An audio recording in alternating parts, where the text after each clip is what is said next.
Hoje eu quero falar bem francamente sobre a questão da imigração no mundo, que infelizmente é tratada com uma hipocrisia, um cinismo e uma burrice inacreditáveis, fazendo com que a maioria das pessoas emitam opiniões estranhas, desprovidas de bom senso e ainda demonstrando um total desconhecimento sobre o assunto. A diversidade, frequentemente celebrada no discurso político contemporâneo como uma força intrínseca e um valor inquestionável, tornou-se um pilar central das sociedades ocidentais modernas. Até aí, tudo bem, todo mundo sabe disso. No entanto, a implementação acelerada de políticas de imigração em massa, em nome desse ideal, levanta questões críticas sobre seus custos sociais, econômicos e culturais, que raramente são abordados com a devida profundidade e honestidade. Hoje, eu proponho uma análise franca, direta e crítica da narrativa dominante, argumentando que a celebração não crítica da diversidade tem obscurecido os desafios tangentes que a mudança demográfica rápida impõe à coesão social, à segurança pública e à preservação da identidade nacional.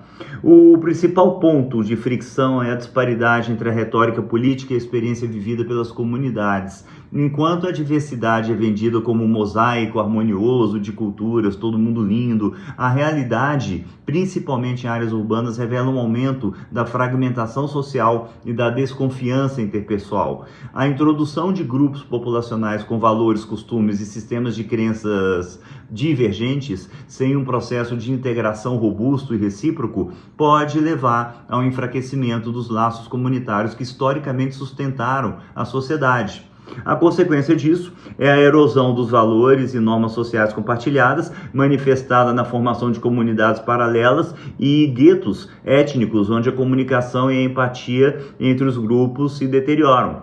Vide as cidades de Paris, Berlim, Madrid, entre outras tantas hoje. Outra área de preocupação é o impacto da imigração em massa na segurança pública e na infraestrutura social. Embora seja um tema sensível, a correlação entre a rápida mudança demográfica e o aumento de certas categorias de criminalidade em áreas específicas não pode ser ignorada. E quem diz que isso não está acontecendo é, no mínimo, mentiroso. A falha em integrar adequadamente grandes contingentes de recém-chegados, especialmente aqueles de culturas com diferentes normas sociais e legais, sobrecarrega sim as forças de segurança e o sistema de justiça, resultando em desconfiança nas instituições e uma sensação generalizada de insegurança. Além disso, a pressão sobre os serviços sociais essenciais, como habitação, saúde e educação, é imensa. A promessa de que a imigração é uma solução puramente econômica para o envelhecimento da população muitas vezes ignora os custos da infraestrutura necessária para sustentar esse crescimento. O resultado, então, é frequentemente a diminuição da qualidade de vida e o aumento do ressentimento entre os cidadãos de longa data, que veem seus recursos compartilhados se esgotarem. E aí a gente entra em um ponto ainda mais delicado e que precisa ser exposto ao mundo. A indústria da compaixão e a hipocrisia seletiva. E quem achar ruim o tema, eu até sugiro que interrompa esse vídeo agora. A crítica à imigração em massa também deve se estender àqueles que se beneficiam dela. Observa-se o surgimento de uma verdadeira indústria da compaixão, composta por entidades humanitárias, ONGs, grupos de ativismo que faturam alto, política e financeiramente, em cima do fluxo migratório. Essas organizações, ao mesmo tempo em que se apresentam como defensoras incondicionais dos imigrantes, demonstram uma hipocrisia seletiva notável. E aí eu não excluo as Nações Unidas dessa farsa horrorosa. Reparem como é interessante e até curioso que elas tendem a focar exclusivamente na acolhida e na permanência dos imigrantes nos países de destino, mas se esquecem ou minimizam as realidades brutais que os forçaram a deixar seus países de origem.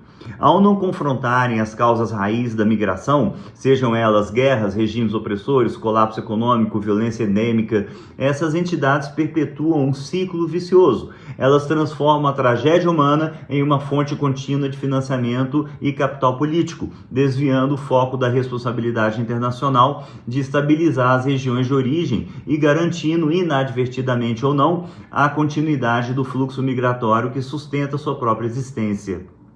A verdadeira solidariedade exigiria um esforço concentrado para que as pessoas pudessem prosperar em suas terras natais e não apenas serem realocadas como peças de um jogo ideológico ou financeiro. Digo isso porque é muito fácil levantar a bandeira em favor do imigrante afegão, por exemplo, do que mobilizar-se contra o Afeganistão, que apedreja mulheres até a morte, joga homossexuais do alto de edifícios e extingue a própria população de fome.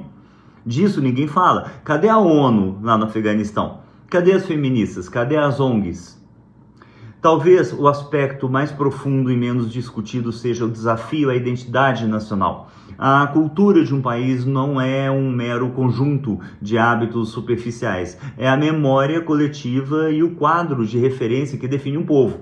Quando a cultura pré-existente é rotineiramente desvalorizada ou ridicularizada em nome de uma diversidade abstrata, cria-se um vácuo de significativo sentimento de alienação entre a população nativa.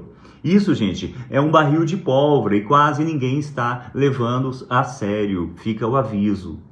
Essa desvalorização da cultura de quem recebe imigrantes desordenadamente é impulsionada por uma elite política, artística, pseudo-intelectual, acadêmica e midiática que, ironicamente, vive isolada das consequências diretas das suas próprias políticas. A hipocrisia de defender a imigração em massa enquanto você reside lá na Park Avenue, em Nova York, ou em bairros homogêneos e seguros de alguma grande capital do mundo, é um fator que alimenta a desconfiança popular. Para muitos, o apoio à diversidade tornou-se uma forma de sinalização de virtude, que custa caro à classe trabalhadora, mas não àqueles que a promovem, culminando na perda de um senso unificado de pertencimento e propósito nacional. Preste atenção nisso.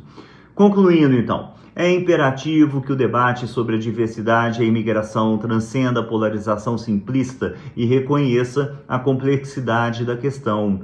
A imigração, quando controlada e integrada de forma sustentável, pode ser benéfica, sem dúvida. No entanto, a imigração em massa e descontrolada, impulsionada por uma ideologia que ignora seus custos e é explorada por uma indústria de compaixão de interesses próprios, é uma receita para a instabilidade social. Uma sociedade verdadeiramente forte não é apenas aquela que tolera a diferença, mas aquela que consegue manter um núcleo de identidade e coesão forte o suficiente para absorver e integrar novas influências sem se desintegrar. O futuro de qualquer nação depende da nossa capacidade de abordar todos esses custos não contabilizados, com honestidade intelectual e com pragmatismo.